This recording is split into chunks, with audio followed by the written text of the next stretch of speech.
And we are live. Well, hello everybody. Max's Models here. First off, let's get a quick voice check. Can you guys hear us? Steve, let me go ahead Hi and give it. guys, how's it going? And boy, we're on a pretty nasty little delay here. Um, I'm seeing I'm watching the. Yeah, it Yeah, is. there it goes. It Yeah, is it's good. We're running at 20 odd seconds. But and so does the lizard pool begin when the camera comes on at 7 o'clock, or when I start to? It's got to come on when we're on. So I'm Yeah, not. I'm comes not going to on. manipulate it. It'll happen organically. Okay. Hey, Sarah Jane. Ken probably not going to be with us tonight. He's driving back from the boat show, and I'm waiting for John Kitt. He's down probably in his basement getting his laptop and everything set up. He's supposed to be joining us as soon as he can, and he makes his own cars and everything, and is big into slot cars. He also has a bunch of Aurora kits and everything. So uh, Ken is coming back from the boat show in Maryland. I don't think So he's left yet. that's Today's right. I think he comes back on Monday, doesn't he? the first day of the show is today, so he's not He coming texted me right earlier. back. He said coming back from the boat show, so I'm assuming that he just maybe back to the hotel or something. And anyway. Yeah, that's what he meant. Hi, Sarah Jane. Good morning. How are you? Um, and Paul says he can hear us both fine. That's good. So, to start off with, when John joins us, it's going to be more of a car oriented one because John is enormous into slot cars, makes his own bases and everything. Um, Now, you, I know, have a first hand involvement back in the 60s when all this stuff was blowing up and with slot cars and everything. Yep. And real quick, if we can, I know probably everybody watching is already familiar with this, but for those who aren't, uh, explain the amazing. I'm going to pin you here so I can give you. I'm going to start giving people full screen when they're the one talking. Oh, Talk okay. about why all the kit model companies are so big into slot cars. Okay. Well, in the '60s, slot cars became a huge thing on what would be considered like a commercial retail level. They built all of these stores, locations that had these large slot car tracks. And there were slot car manufacturers, and there were also people who built their own slot cars, made their own frames. They bought the bodies, they painted them. The model kit companies saw this as a big opportunity because, hey, we're in the car business. So some of them developed their own products, others bought other companies, and they got in the slot car business. And it had a really short but huge bell curve to the hobby. It was very, very popular, and then just like that, it died. And it was a real quick, horrible death. And a lot of companies got stuck with a lot of inventory that they couldn't sell. And it caused a lot of financial upheaval for the people who went deep into it when it ended. Yeah, overinvestment. I know Aurora took it on the chin. Revell took it on the chin. Monogram. Testers, Mm-hmm. uh, they all got into it in a big way. Aurora went and bought KB, who was they made frames and wheels and tires and different things like that to get in the business in a big way. And they brought their people on board. And when it died, I mean, they were just like, we spent all this money and we got nothing. And Says Steve just faded off. faded off. Let Oh, me, huh. I let don't me know. see if I can. I turned my speaker down, but that, you know what? Hold on. I know where I can turn it up here. This will. All right, that'll help. Give me another quick voice check. Oh, here's John. Oh, Give me a quick voice check. okay. Well, 1 2 3 1 2 3 1 2 3. okay. Here comes John. There he is. Hey, John. John. Welcome. Yeah, he's connecting the audio. There it is. There it is. It was in there. Welcome. Can you hear us, John? I think he froze. Yeah, I did. I'll make sure I got everything turned off. I don't need. Yeah, I do. I got. Okay. The Zoom froze on you there, John. I don't know if you can hear us.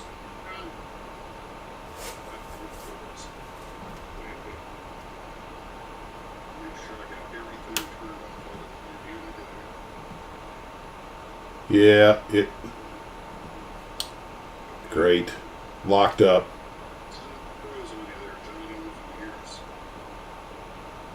Steve, can you turn your volume down a little bit? I think we're getting some feedback on it. I got mine all but shut off. That's why you see all the guys who know what they're doing wearing headsets. Okay, I think he's going to reconnect. Yeah, he just dropped. He's going to. It happens in Zoom. I mean, I do pay for this, but, you know, for what we're paying and what we're getting. I got everything dumped here that I even got YouTube turned off, so I'm just running OBS and Zoom. I'm still hearing you. Yep.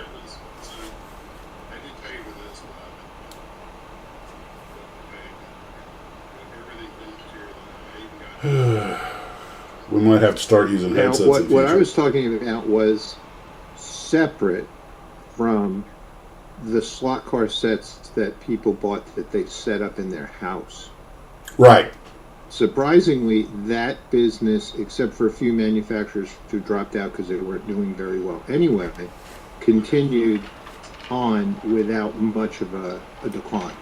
As a matter of fact, it actually did get a little bit bigger. There were more sets, there were more features, more people did get into the slot car business for the home.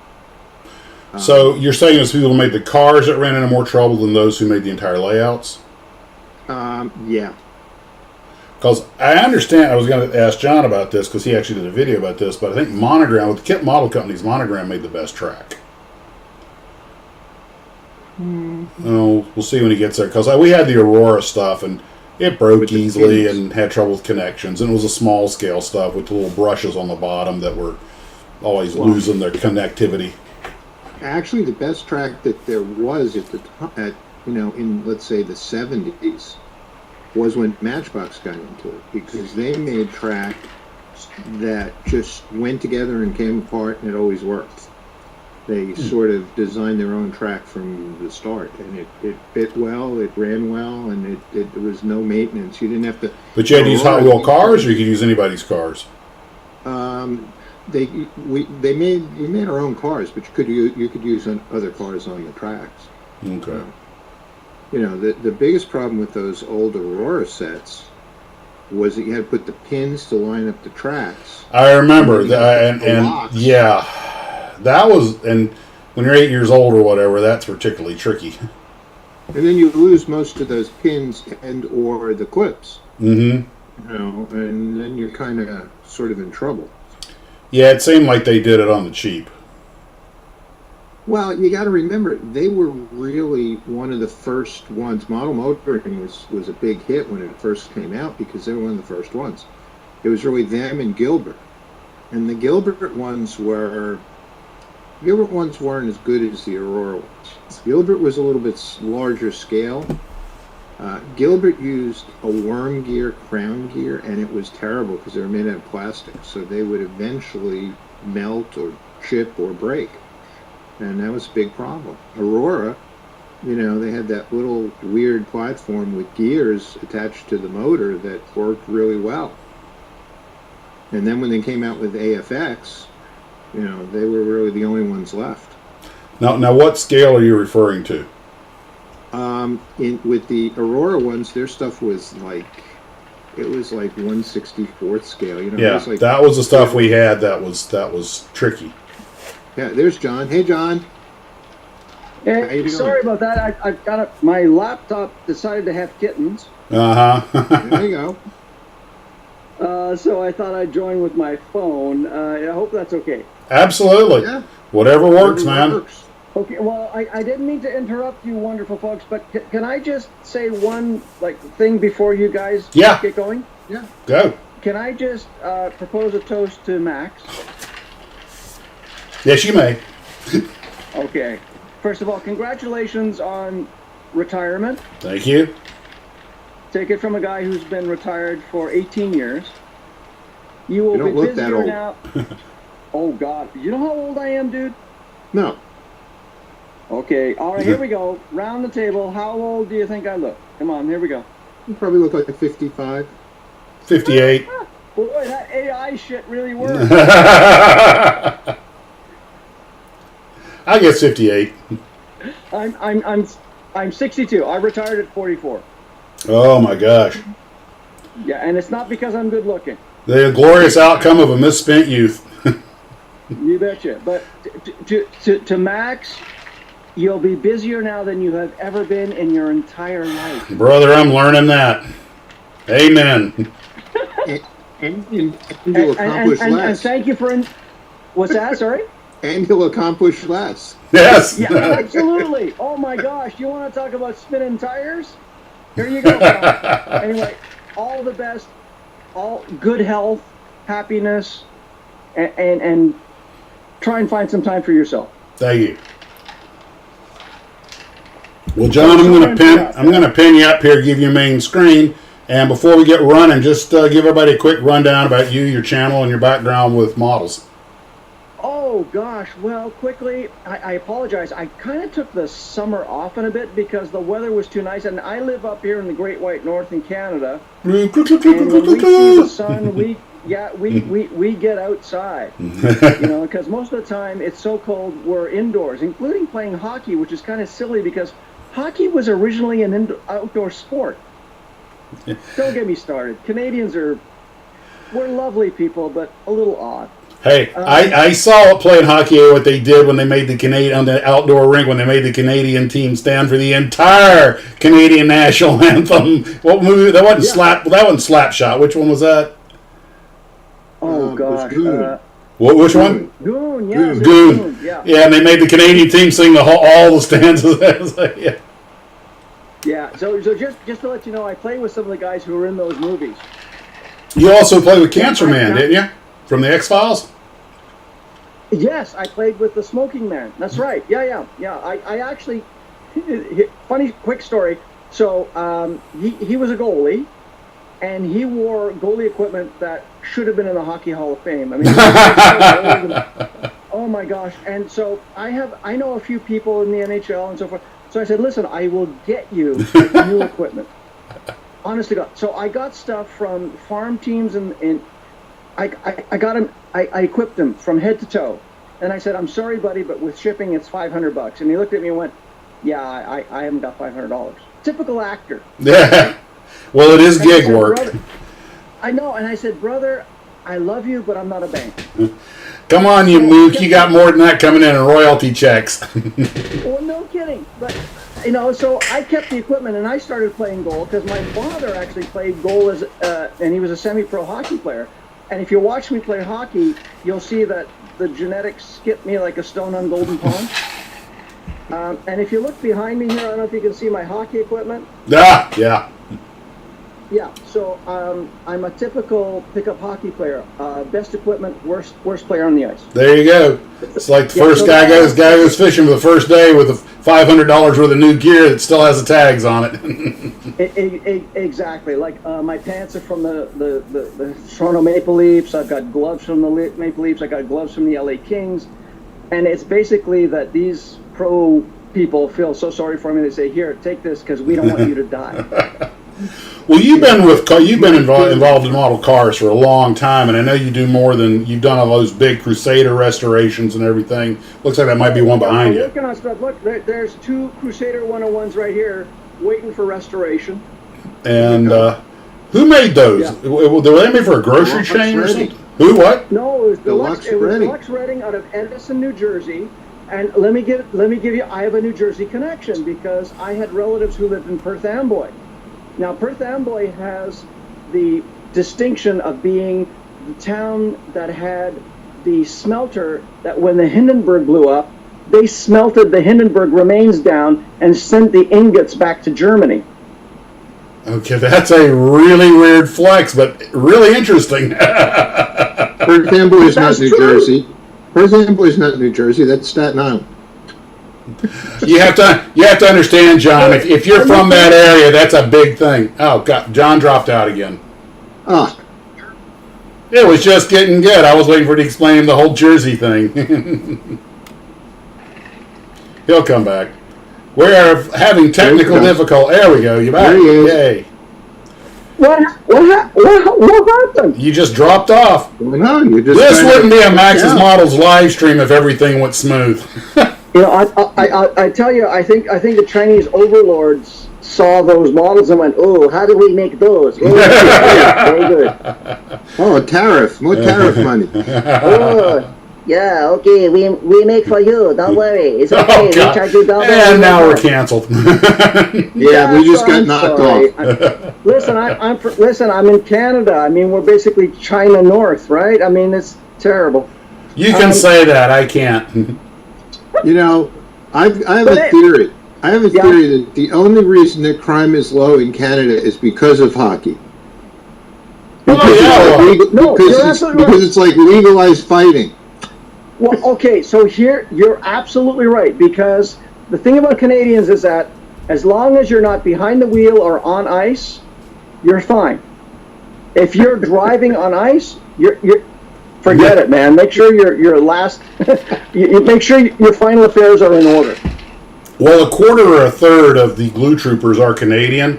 And, you know, I've said it before, Canadians are some of the best model builders. As John pointed out years ago when we first started chatting, because we're trapped inside for 6 months out of the year, you know, and it's a perfect indoor hobby. Yep. But I think Canadian quirkiness can be described by a lack of proper ventilation around the paint booth.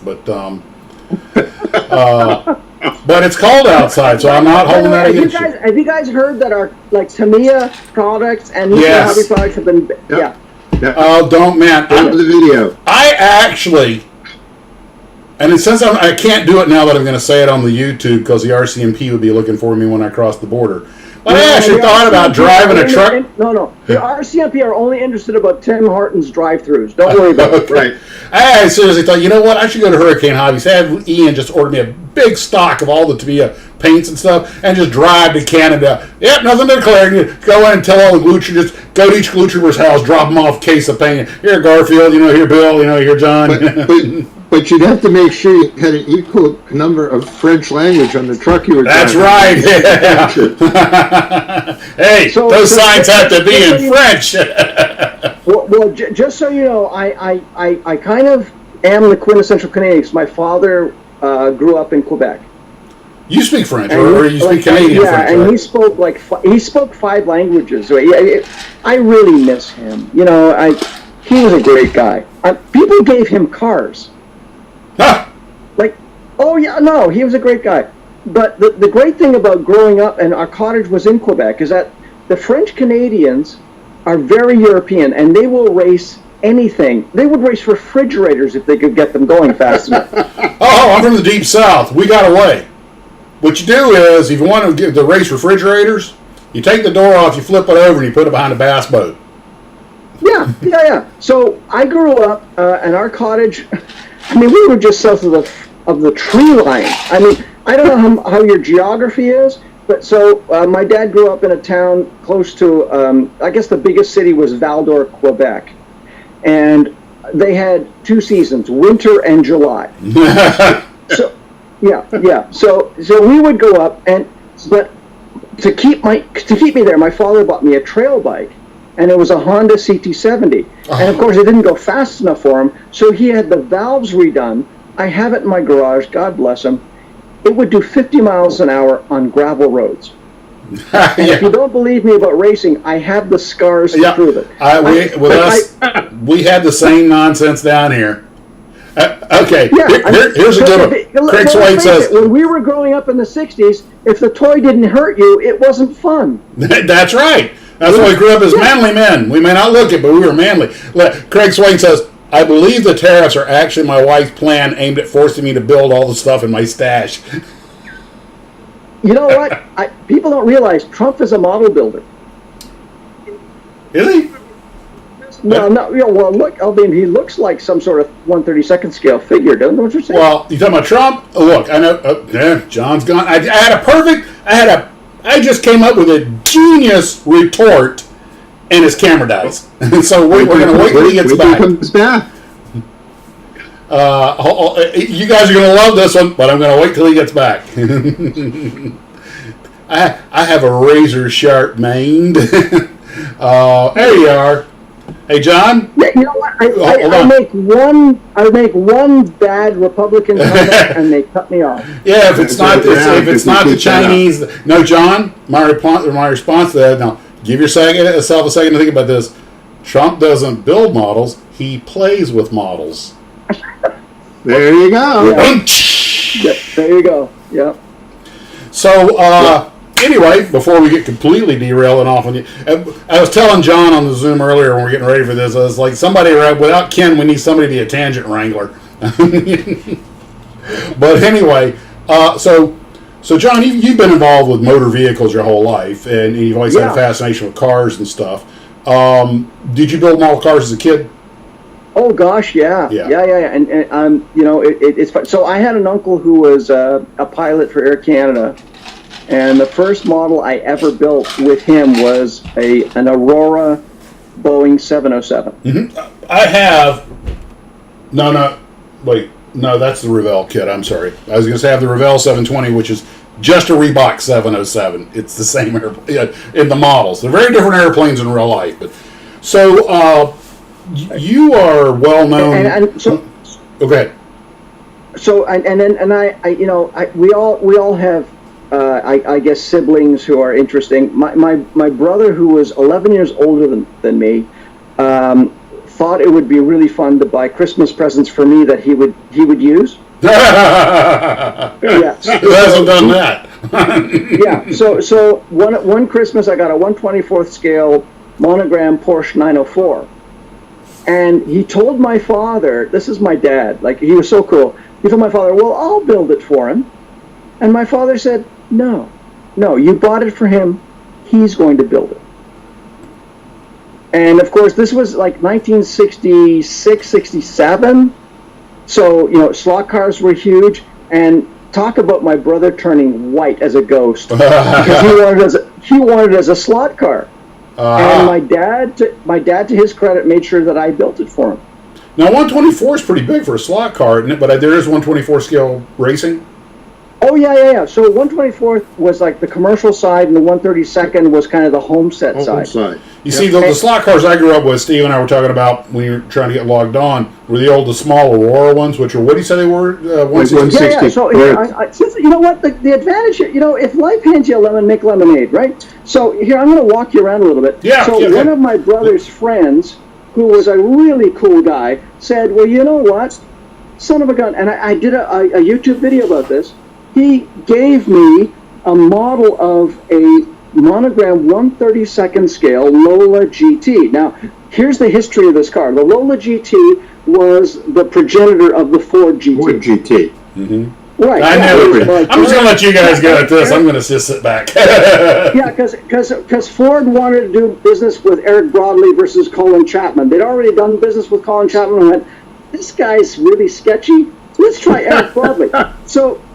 So here's the car, and he built it for me, so it would be a toy. Like, this guy was just he was a sweetheart. And and here it is, and I did a whole video about it, and I still have it to this day, and I still have the box. It's in my office, and I treasure it. I really, really do, and that's why it's here. So at a model show in Canada, I actually managed to find the actual slot car.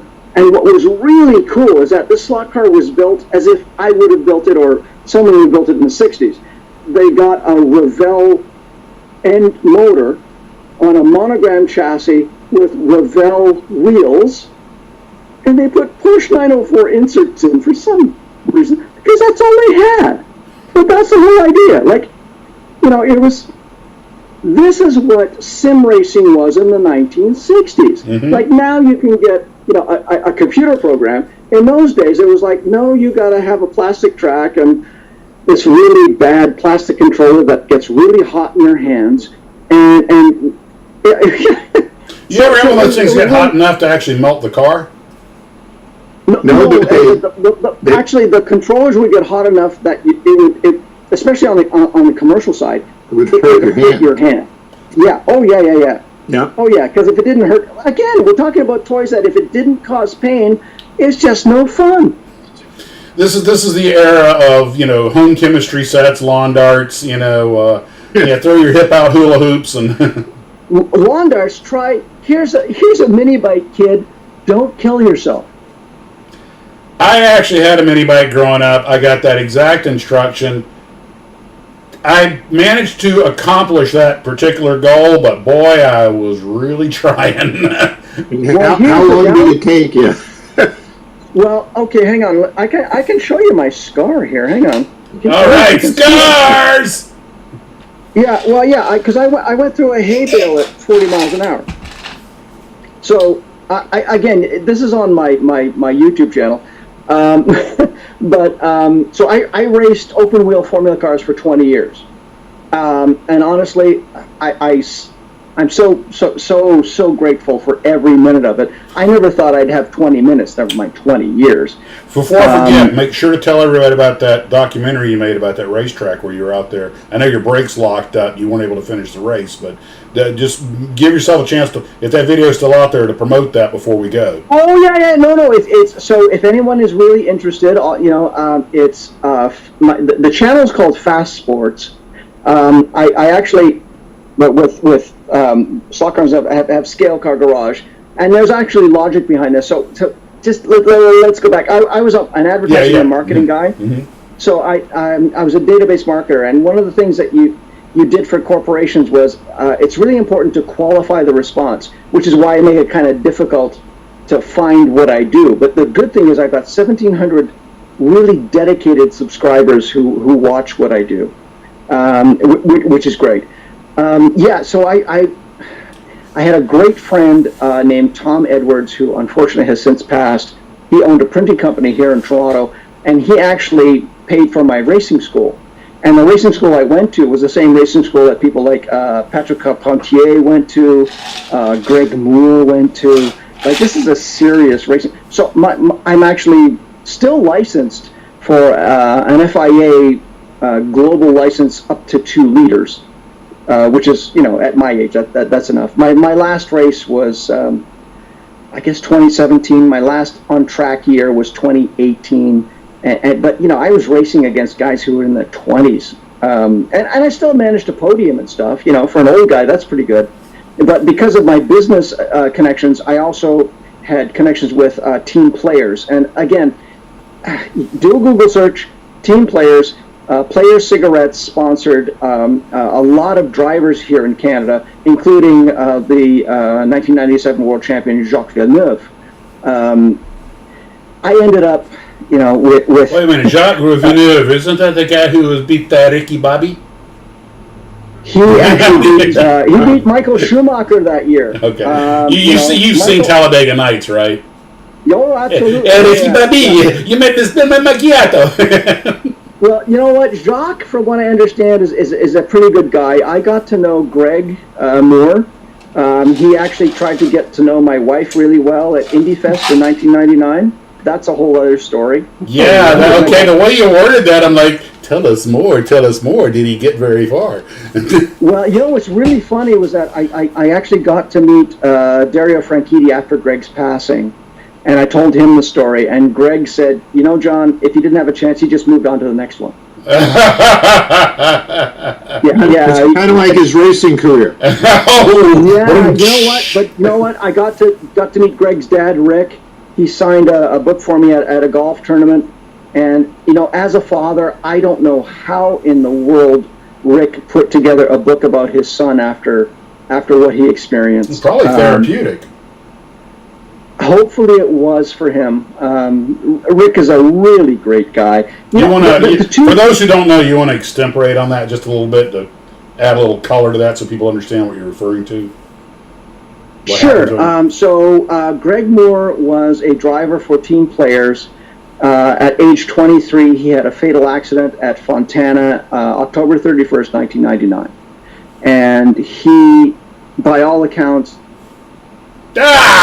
Right in the middle of the story. Okay, you're back. There we go. So you're going in and out like border radio. He was not only a very gifted driver. He actually had tryouts with Williams. Williams wanted him to be an F1 driver. he said, no, I want to be an IndyCar champ first. He was not only a wonderful person, he was beyond his years as far as maturity, just a really stellar human being. He really was. And that's what made his loss all the more painful. Yeah. For everyone. It's one thing when you lose somebody who's, let's face it, obnoxious. You know, you're like, but when it's somebody that's really a good person, that makes it way worse. Yeah, and here's the misconception about race car drivers. Like, I worked in sports marketing. I had Molson Sports Entertainment as a client. I worked for a company that had Bauer as a client, so hockey players. The two most wonderful athletes I've ever met, type of athletes, are race car drivers and hockey players, in that order. And then someone pointed out to me, well, you know why? And I said, no. Well, they can die playing their sport. Mm-hmm. And it ain't baseball or basketball. Yeah, yeah, exactly. I mean, what happened to Joe Theismann? A compound complex fracture. You're still alive. We still call that in America. Compound are still called Joe Theismann injuries. I have a funny story about that. Okay, you want okay, hold on. This goes back to Perth Amboy, New Jersey, all right? Because he was from Perth Amboy, New Jersey. I got to see Perth Amboy. You said Perth Amboy, New Jersey. Steve, you said Perth Amboy was in where? Well, it's across the river from Staten Island, so everybody calls it Staten Island. Oh, but it's in Jersey. So here's a piece of trivia. You know why they call it trivia? Because it's trivial. Here's a piece of trivia. I went to Joe Theismann's last high school football game in Perth Amboy, New Jersey. Before he went to Notre Dame, I was at his last high school football game. Interesting. And I imagine even back then they knew he had that kind of talent. Well, hang on. Here's the other kick in the pants. He became a Toronto Argonaut instead of going to the NFL in 1970. In 1970, he came to my public school, and he signed. I still have it. It's in my drawer. He signed, Joe Theismann. And I said, hey, Mr. Theismann, I know you're from Jersey, and I was at your last high school game. And you looked at me like, who the hell are you? Yeah, that's him. Well, I was at a trade show, and he was in one of the booths, as the, talent who I guess would take pictures and stuff. Yeah. It's a draw, So I had gone up the previous day, and I'd asked him if I could take a picture and an autograph, and he said, no, I'm kind of like really busy. I'm like, oh, okay. So the next morning, I'm going into the show before everybody's there, and the guy whose booth it was, he sees me, he goes, hey, he goes, look who's in my booth. And I was like, oh, yeah, Lawrence Taylor's tackling dummies. He did not appreciate that comment. He got really pissed. And I was like, well, you want to put the picture in the autograph? I've learned if you want to crush somebody, a hero of our generation, all you have to do is take somebody who's like 20 years old up to meet them and have them just go, you're who? Who are you? Who are you? Yeah. Who are you? Yeah. And I'm so-and-so. So what did you do? If you want the counterpoint to that, when I had Molson Sports Entertainment as a client, Walter Payton was involved in IndyCar racing. So I was just standing around, and Mr. Payton walked up and said, hey, how you doing? Come on in. Like, Walter Payton was the most wonderful guy you could imagine. As shy as could be. Yes. Do you know the British musician Al Stewart? Yeah. Year of the Cat. Okay. Yeah. I won't bore you with the details. I love a lot of his songs. Only last night, when I was looking for some background music to steal for my videos, I stumbled on some of his stuff.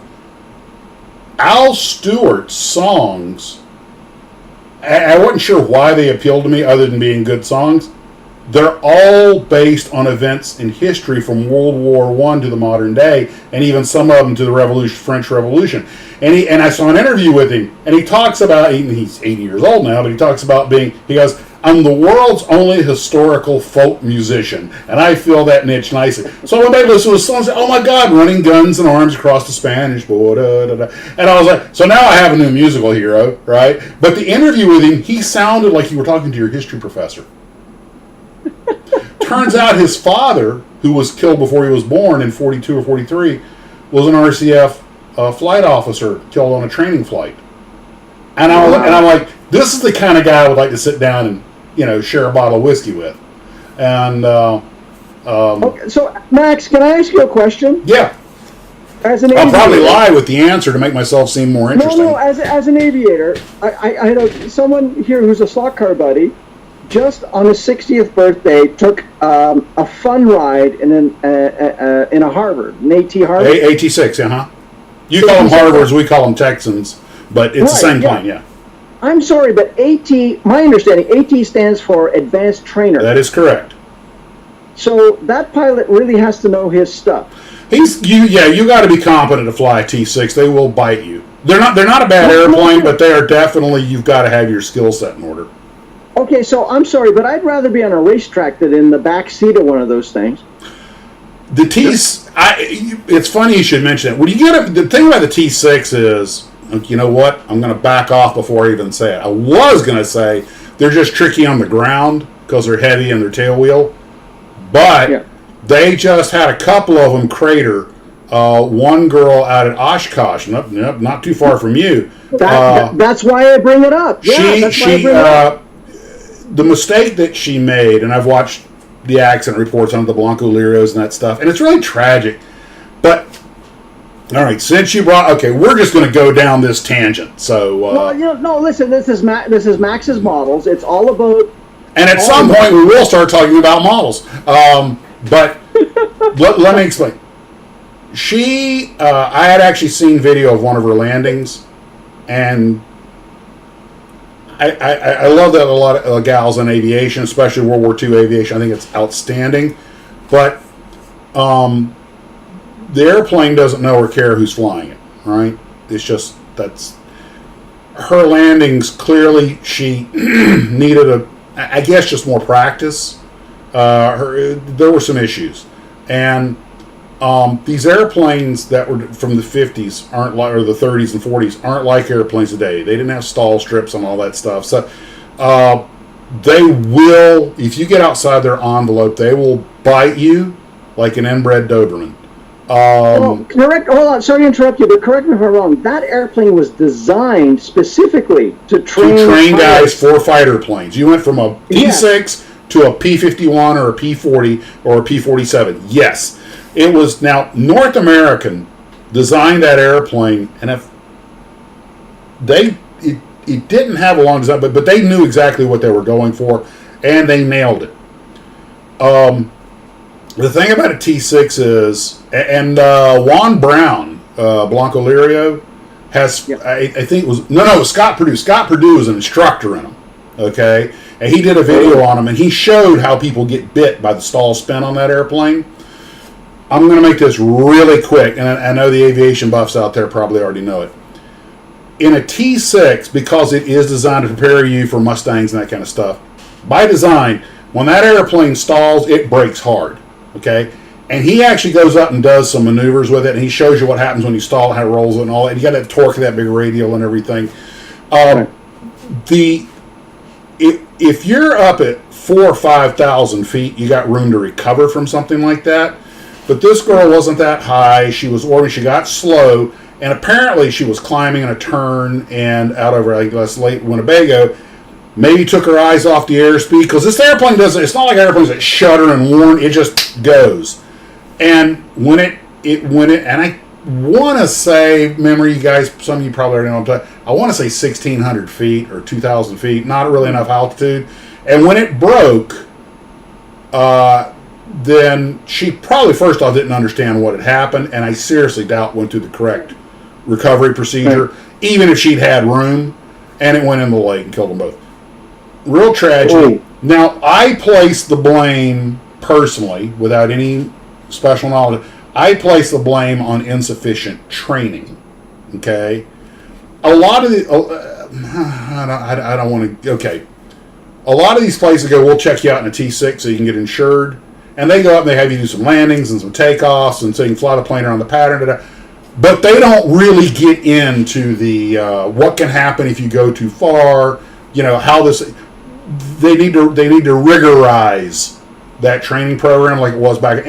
But having said that, remember that back in the 40s, We lost a lot of student pilots in these airplanes. Yeah, You realize of our military was casualties in aviation, half were in training, or a third to half were in training. Yep. These are unforgiving. They're great airplanes, but you've got to be on it. One of my dad's best friends, who was a pilot in World War II, said that when he was training on the BT-13, which looks a lot like the Harvard, but it's got a fixed gear and a smaller engine, is made by Vultee. And he said his instructor, because the military just beat you over and over again with this stuff. He goes, we went up to like 3,500 feet, well above traffic pattern altitude. He goes, all right, John, put this airplane in landing configuration. So he throttles back, gets the flaps down, gets it trimmed up, gets it set for final approach. And he says, okay, now we're going to do a go around. I want you to just cob the power to it. John rams the throttle forward. That 450 barks to life, and the airplane just goes right over on its back. They recovered, and he goes, do you understand the purpose of this lesson? Yes, sir, I do. Power on a go-around comes in gradually with rudder, And radial engines have a tendency to catch all at one time. I flew a Stearman, and I would bump the throttle because if you moved it smoothly, the engine would go pop, and catch up, So you're dealing with 1930s technology. You got to bear that in mind. This is very operator intensive. And they were also trying to train pilots so that they were, used to really bad stuff versus the P-51s that they were flying in. But also, you got to remember, they only had 300 hours to get these guys ready to go to war. It was a very intensive training program. And that was like in World War I, where they called them 20-minuters, right? Yeah, because they usually lasted about 20 minutes, 2 to 3 missions. And you went from a 600 horsepower T6 to a 2,000 horsepower Thunderbolt with that big old 4-blade paddle blade out there, and it's guys, it was another world. And that's like going from your high school sweetheart to Mae West. Pretty much. Yeah. So John, let's go. We'll loop back to models. Let's. What do you got? You were going to show us some stuff here. Well, okay, so here we go, and I apologize. There's a lot of pink here. See all that pink? Ooh. I'm gonna pin you up here and give you the big screen. That's okay. You see all that pink? So those are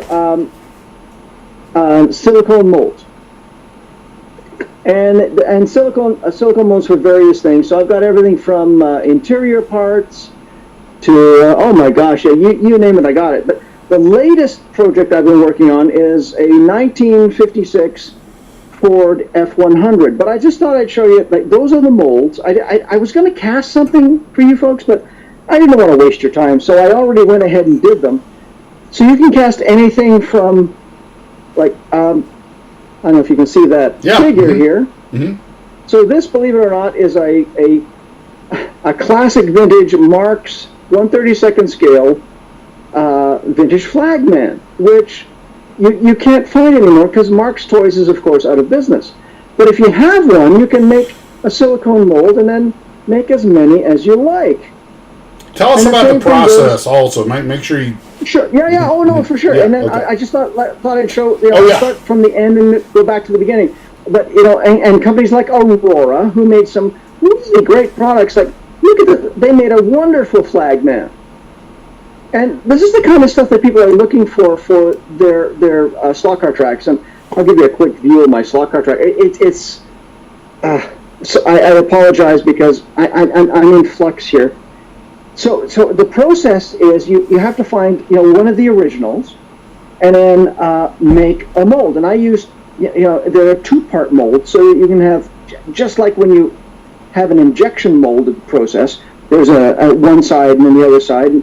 And that's exactly how this works. It's a 2-part silicone mold that then produces a wonderful little figure like this. But not only can you do figures, but you can actually do bodies. So here's the basic body of a 1956 Ford F100. And I can take some time and actually put one of these things together for you. But the whole concept is that, and I hope you can see all these vintage kits up here. I can, yeah. Yeah, so these vintage kits can live on if you want to sort of make a mold of them. And stuff like the Aurora, nothing will be lost, which I think is absolutely fabulous. And that's really what I kind of try and do. And especially in the slot car hobby, slot cars are getting really kind of expensive. Mm-hmm. I mean, for a number of reasons. And I really want to try to tell people that, even if you take a model kit like, our friends at Atlantis, oh my gosh, are they doing great work? Check this out. Like, I know you keep in touch with these folks, but mm-hmm. you see this kit. It's a 19. Look, Steve! It's a '70s vintage Firebird. We know how much fun you've been having with Pontiac lately. Oh yeah. Steve just built the NPC. Was it '79 Trans Am? Yeah, Trans Am. Oh, that is not a great kit. when we were at the Nationals, we were walking by a booth, and I knew the guy who has the booth, and Ken goes, "Look, I have Firebird like that." I said, "Why don't you buy it?" He goes, "Well, then I'd have to build it." I said, "Well, buy it and I'll build it for you." He goes, "Oh, okay." So he buys it and he gives it to me.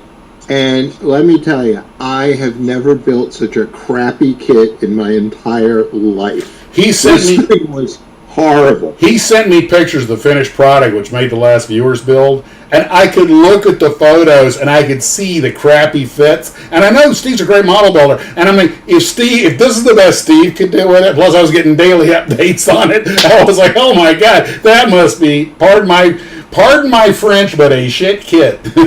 I don't know what kind of plastic they used, but they must have got it from like Zambia or some country. Well, the problem, Steve, was the worst plastic I've ever seen. NPC, I think, still makes their stuff in the Midwest. I'm pretty sure they got the water from the Cuyahoga River. Is it worse than the old Highway Pioneers kits that you got from the 50s that would like just warp in the box? The gallon and gallons? By far. By far. I mean, I had to put the hood in almost boiling hot water to continually try to bend it to get it to fit, and it was like, you got to be kidding me. You see, John, and not a lot fit. The kits from the 50s have one overriding excuse. They were kits from the 50s. Right. But a kit from the 80s, this NBC kit was made in the 80s. It's got no excuses. If you want to talk about... So Steve, if you want to talk about kits from the 50s, so those Highway Pioneers were reissued in styrene, right? Yeah, they were originally gallon kits, yeah. Gallon kits. Yes. So if you have a chance, do a quick Google search for Emma, E-M-M-A, kit, K-I-T, slot cars. So that's your daughter, isn't it? That's my daughter. To try and give her a practical knowledge of mathematics, Good excuse! Good excuse! Yeah, absolutely. Good excuse for making your daughter get into modeling. It's good for mathematics. Okay, well, let's rewind. Here's how it really started, because I think she was 4 years old, and of course, 4-year-olds are really into Dr. Seuss, right? So let me just see here, if I can find this. Oh yeah, here we go. So I taught her how to sculpt, and I did the most of the sculpting. This is in something called clean clay. I don't know if you can see this really well. Yeah, we can see it good. You see that? Yeah. Don't tell me she was 4 years old when she did that. Yes. Yeah. I mean. Yeah, but wow, 4 years old? Yeah. I couldn't do that today. I know. Yeah. So we made a silicone mold of this, and then we produced. Hang on, I don't think I've got the positive here. Copyright violation. Well, you know what? I'm sorry, but China doesn't exactly follow the Berne Convention. Oh, you think they don't? The Philippines, they don't even respect anything. You can buy a Fender Stratocaster, blue jeans, you name it. So here's the resin cast of that. Nice. I call it Psychotic Kitty, but yeah. So can you imagine as a 4-year-old realizing that you can make any toy that you can imagine? John, if you'd handed me clay at 4 years old, you would have had trouble keeping me from eating it. So Yeah. Okay. Here's the caveat. My daughter looks like my wife. My wife would have been her So we know she's cousins. hers. Okay, gotcha. Yeah. So my wife's cousins in Sweden were models. You might be coming up for a visit, John. I've been threatening to do that for years. Okay, so I worked for an airline. We used to go on trips, and we'd sit in business class because that's what we traveled because of the company. And people would come up and go, "That's her, that's her." And I think, "Oh, son of a gun, here we go." I said, "Sweetheart, I'm really sorry." They'd come up and go, "Can I get her autograph, please?" Because she looked like Claudia Schiffer. Yeah. Yeah, so she would sign her own name, and they would go, "Who's that?" What? Yeah. So now before we actually met, my wife actually spent an evening with Sting. That's a whole other story. Like I keep asking. My wife and I have been together for 42 Don't you just years. love how he name drops? Yeah, but you know what? My wife and I have been together for 42 years. We've been married for 36 years, and to this day, I ask her, "How bad is your eyesight that you've been with me this long?" Just take the win. I do. So this is the cat in the hat, and this is what really got her going and realizing that you could make anything you wanted. So I got her, again, this is my fault. I got her involved in slot cars, and she made these pylons, and she had a very simple, basic question as a 4-year-old. Would anyone else be interested in these? And I said, yeah, probably. Yeah. So God bless a man named Ernie Massetti, who still has a slot car store in Toronto. We brought them to him, and he said, yeah, I'll stock these for you. And by the way, my buddy here might be interested in buying some for you. His buddy was Emanuele Pirro, who's a 4-time Le Mans champion. And he took a shine to our daughter. So he was my daughter's first customer. He bought a package of resin pylons from her. Oh, he's just such a wonderful guy. I mean, he's a great guy. And that's where it started from. So just to show you where it went, I guess I should put this back. I apologize. So just to show you where it went, my daughter created a company, I helped her, called Studio 65. And if you Google Emma Kitt slot cars, she was covered in Truth About Cars online. Also, Moss Motors picked up stuff. And she created essentially 3 cars. Her first car was an XK120. The second car was a Ferrari 340 America, which didn't sell as well as we had hoped. And the third car, which absolutely went gangbusters, was a Austin Healey Bug-Eyed Sprite. So let me show you exactly here. We have what I call the car cupboard. I don't know if you can see that. There's a whole bunch of cars here. Yeah.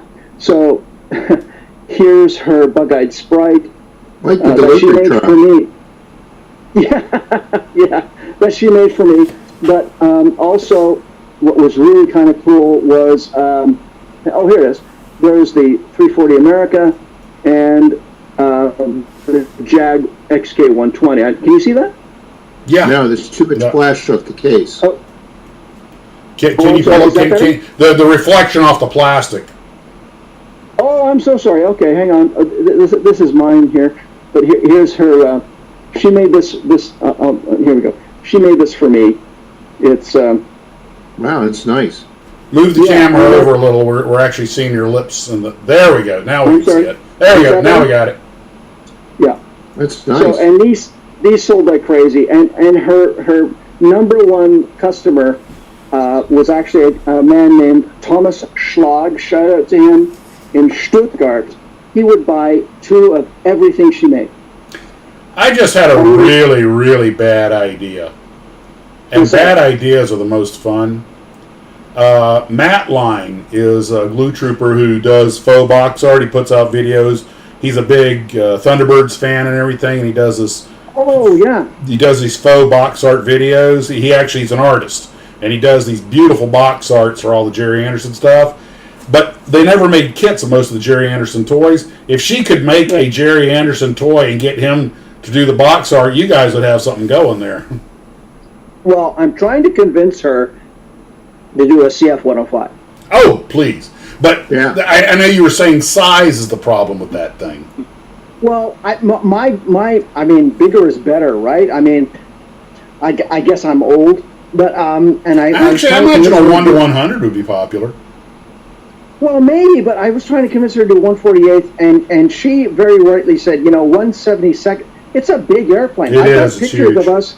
So Yeah. I don't know if you're familiar with this, but I think it was the Canadian Warplane Heritage Museum. Yeah, full-size a replica. 1-to-1 scale replica. Mhm. Yeah, they have the And replica. we went to see it when it was displayed at Downsview. They had an air museum there for a while that went out of business, unfortunately. Canadians, we're wonderful people, but we love to eat our own. I don't know why. Well, the Saskatoon windbag had a lot to do with that. I honestly think it's a remnant of our British heritage that is tall poppy syndrome. I really do. I think it's partly the British always telling you to know your place. Yeah, and it's You're a well, subject, that- not a. And I'll tell you something. I was just watching a video before we started on the Caravel, and all I could Right. think is that could have been that Canadian Avro liner if they hadn't killed Oh. the program. Don't get me started on the jetliner. The jetliner, yeah. Yeah, well, Howard Hughes went, "Hey, can I borrow?" I'll buy a bunch of them. Yeah, and the Canadians went, "Oh, geez, like you want it? Yeah, no problem, like here you go, have a ball with it, Oh, Thing was, yeah, he did yeah. want to buy them. He wanted to buy the Bristol Britannia, and Bristol. He said, "All right, I'll take 60 of them. I need 10 a month." And Bristol was like, "We can give you one every 2 months." Like you can't do that. You're not dealing with Boeing here. And that was John. The Canadians are still big in aviation with the A220 and the CRJs and everything. They still made a substantial footprint, but they could have been up there with Airbus if the politicians in the 50s had not held them back. And like I said it before, I think the death knell for the Aero was when the United States Air Force showed an interest in it, and Convair and Lockheed and everybody else went ballistic. Well, and again, not to get into politics, but we had a change in government that had a different focus. Yeah. We went from Louis Saint Laurent, who was like, very national. Diefenbaker. Yes, I know. What they called him, the Saskatoon windbag or something like that? Well, they actually called him Diefenbastard. Oh, God. Oh, there you go. Yeah. Yeah. I watched that movie on your suggestion. I watched that movie with Dan Aykroyd about the Aero. Do you know? Okay, here's a piece of trivia. Dan Aykroyd worked for For actual scale. Yeah. Just to do that movie. By the way, so my physics teacher in high school was an ex-AV Row employee, Ah. and I know my wife already knows this. One of the women I dated in first year university, her father was the principal test pilot on CF-100. He was introduced to his Czechoslovakian wife, this girl's mother, by Jan Zarakowski. Oh, the test pilot. Yeah, and I got to meet him. He was a great guy, and all this girl said was, "Don't talk about the Aero." Oh, I'll bet. That was a. Yeah. You know what? Tell me what you think. They should have just made Crawford Gordon prime minister. Crawford Gordon. Canada would be a superpower. But you know what the problem with Crawford Gordon was? You couldn't get the rye bottle out of his hand. Yeah. Hey, Yeah. you can't. Yeah. I can think of a lot of politicians that had that problem that went on to do great things. I mean, for Christ's sakes, Churchill. Yeah. Look at Ted Kennedy.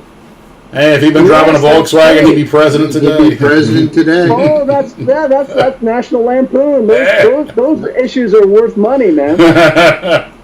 So, your daughter has been making these, but she hasn't made them for a while. She's not. She hasn't, but you know what? The great thing is that she learned a great deal. I mean, she's working for our municipal library system now, and that's one of the things that got her in there.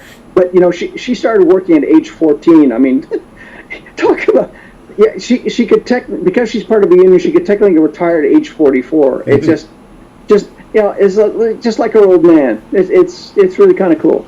John Ashley Smith says, in Canada, our motto is dream big, but then never mind. Well, the thing is, it's a thing that is burnt into our culture through. Here's what I think the difference between Americans and Canadians are. And it all comes down to sports. The national sport of the United States is baseball, and baseball is very analytical. Hockey is the antithesis of baseball. Hulk smash. It is the antithesis. I love hockey. I played 3 hours yesterday, and the great thing is, it's like what Mike Tyson said: you come in with a plan, and the first punch in the face, the plan goes out the window. That's hockey, right? It is like you have to play offense and defense at the same time, and you go out, you score a goal, you get off the ice, and the coach says, "Good for you. Now go do it again, because that wasn't good enough." My experience with hockey. That's our mindset. My experience with hockey, my knowledge of hockey comes from Slapshot, Letterkenny, and what was the character's name? Got his own show, Cersei Jersey from Letterkenny. Well, and Letterkenny is very close to like what most Canadians experience in hockey, because it's like Shorzy. He got his own show for a while. Shorzy. Yeah. And Shorzy played serious hockey. The guy who plays him, what's his name? Is it Denko? I can't remember his name. I know who you're talking about. Yeah, he went to junior. I mean, you got to be so good. Like, I have a game that I organize on Saturday mornings at the Ford Centre. And the Ford Centre in Toronto is the practice facility for the Toronto Maple Leafs. And the guys who play in my hour all played professional hockey. Now, they didn't go to the NHL, but they played in the Western Hockey League. They played in the East Coast Hockey League. They played in Europe. If you get paid to play a sport, you are good. Like, you really are. And I joke with these guys that the only reason they let me play with them is because I organize it. Right? And it's really funny. Sorry? You know who likes to play hockey? The Japanese. What? Absolutely. Yep. Yeah, Japanese love hockey. Yes, they do. All the Japanese that used to come over to America, when I worked at Olympus, they would go and play hockey in the organized league that there was on Long Island. Well, one of the reasons I understand from my Japanese friends is that it's very much a samurai philosophy. Kill, don't die. Right? I mean, well, not only that, but you sacrifice. Honestly, hockey families do the most sacrificing of any sport family ever. Like, if you've, and that includes the United States, because the amount of travel, the amount of cost, the physical. And they don't really get paid all that much compared to a lot of professional athletes. No, they Oh, don't. heck no. If you're in the East Coast Hockey League, you're lucky if you're making beer money. Yeah, No, that's that. Yeah, and I play with these guys, but you love the game. I mean, and next to actual motor car racing, there's nothing more dangerous. I can believe that. And it's a typical Canadian game. It's the only contact sport in the world that doesn't have an out of bounds. We put up goals. Well, let's say we're going to take a bunch of guys. We're going to arm their feet with razor blades and give them clubs, and shoot this 90-mile-an-hour hard puck. So.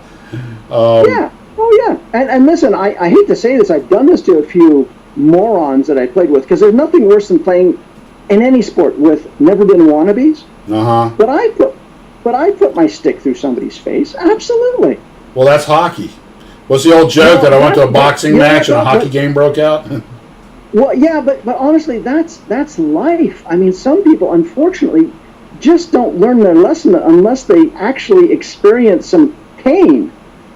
And you talk about models. I mean, like, we build models about World War II, and my gosh, the experience that those people had, which is why the 50s and 60s were so great. Because well, when you think about it, the Canadians, when they went into combat, they took the hockey mentality with them, which the Europeans were not really ready for.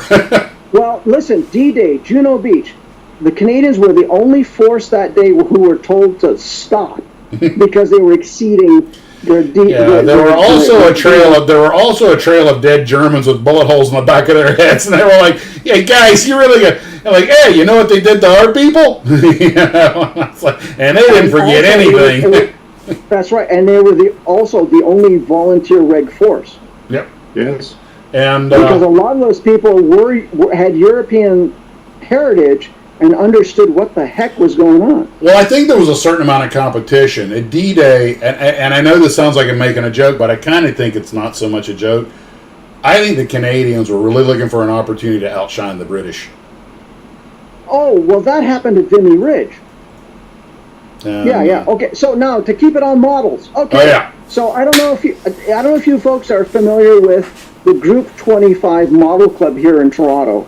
Now, again, because it gets so chilly up here, we've got some really world-class modelers up here, and they have a wonderful competition. It's online. That's why I didn't cover it on my channel. I couldn't do it justice. These people were doing such great work. But I went there because as a slot car guy, I'm always looking for scenery items, anything in 1/32nd scale that nobody else wants. So I showed up, and there was this wonderful gentleman who had these built models in trays, and there was this lovely, I could show it to you, but let me just preamble this lovely Land Rover ambulance, and I wanted that for my track because I've got a little hospital scene. And he wanted $25 for the whole tray of models. And I said, listen, I'll tell you what, I'll give you $10 just for the Land Rover. He looked at me and said, I'll take the $10, but you have to take all the other models with you. He's trying to find a home for them. Yeah, because he said, okay, let me show you the tray. I've got it here. I don't know if you can see it. Let me just see. But you can see that there's a whole tray. Can you see that? Yes. Yeah. So there's tanks. There's the Land Rover right there. The hospital with the gurney, the guy on top. Move it a little left. That's all I want. That's all I wanted. He said, no, take the whole thing. So I did. And it's like, yeah, and it's like, okay. So what am I going to do with a tank on a slot cart layout? But it was like, that's the kind of wonderful folks in our hobby. Well, if you don't know what to do with the tanks, then I can always send you a Godzilla. 1 hour and 7 minutes, guys. That's the time. Who had it? Tell them about the new contest? Yeah, they've been running a poll. How long it would take me to say Godzilla?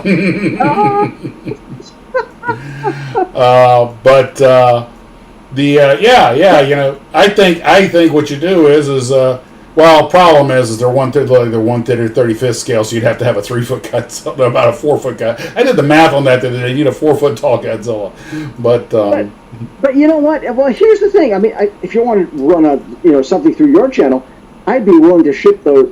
Again, if Canada Post ever comes back online, I'd be willing to ship those tanks to anybody who watches your channel who could use them.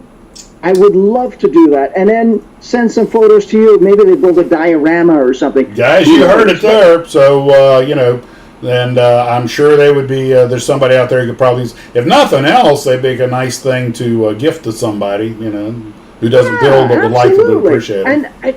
And they're built so well. It's just lovely stuff. And I keep telling my slot car folks that go to these model shows because you never know what you can find. Yeah, and you never know. Yeah, and nobody wants 1/32nd scale. Well, that's like when I went to JaxCon, there was this mom and pop operation that made 3D printed engines for cars in the pot common scales, mostly 1/24 and 25, and they had just about every motor you could think of and all kinds of exhaust pipes. They're all 3D, but I think they're resin printed, so they don't have the weird surface, and they're nice and smooth. They're beautifully done, and this is their business. And I realized, a slot car guy might go, well, these are slot cars, we don't have room for that. Yeah, but a lot of slot car layouts are dioramas. You can have these engines hanging on chains or whatever. So it makes nice set dressing. And again, the thing about slot cars, just like modeling, it's like food. There's no bad way to enjoy this hobby. There's no bad way to enjoy food. If you want a bratwurst with a beer in your underwear, God bless you. And it's the same thing with models. If you want to just build aircraft from World War I, wonderful. if you just want to do slot cars that, go around the track, and it's not all about racing or anything. Yeah. Whatever you enjoy. Well, that's our philosophy. Make it what you want it to be. Yeah, absolutely. Yeah. I couldn't agree with you more. You said you had some... Go ahead, Steve. Here's a 3D printed engine that I purchased for a kit that I'm building. Let me put this. Gorgeous. Hold on. Okay, hold that up just a little bit higher. There. Back closer to you. Back there. Okay, a little to your left. There we go. Whoop, back to the right a little bit. Yep, right there. Perfect. Look at that. That's beautiful. Oh, that's gorgeous. And you see, Stephen, that's the beauty of 3D printing. Is. I know it takes a while to print, but so the molds so when I started getting into casting, just a little bit of a rewind. I was an actor and musician through high school and university. One of the actors that I met is now a world-renowned sculptor, and he taught me how to cast. And what he told me was that, what this really is it's kind of like, you're just doing stuff that you want onesies or twosies. And then what I realized from other folks is that it was like, now casting is like limited production. It's limited low volume production. But 3D printing is really rapid prototyping. That's really what it is. That's what it was made for. Yes, exactly. And then you refine your 3D print, make a mold, and produce. Yeah, 3D rapid prototyping was the idea behind it, and but it's taken off into something else. I think the resin 3D printing is what's really going to be good for modeling. The other thing that's happened is that the economics are such now that you can do it from a hobbyist perspective rather than a business perspective. Yeah, absolutely. You can get a tri-view of a car or a plane, plug it in. If you're not, learn a little coding, plug it into a computer, dress it up, use the 3D programs and make your own thing up or print it up. Or, of course, personally, because I can't we tend to respect people who can do things we can't do. And people who can truly just sculpt, like the clay sculptors who can make like the full-size cars for the GM playpen. I mean, these guys are there with clay and eyeballs and I'm like, I can't draw a straight line.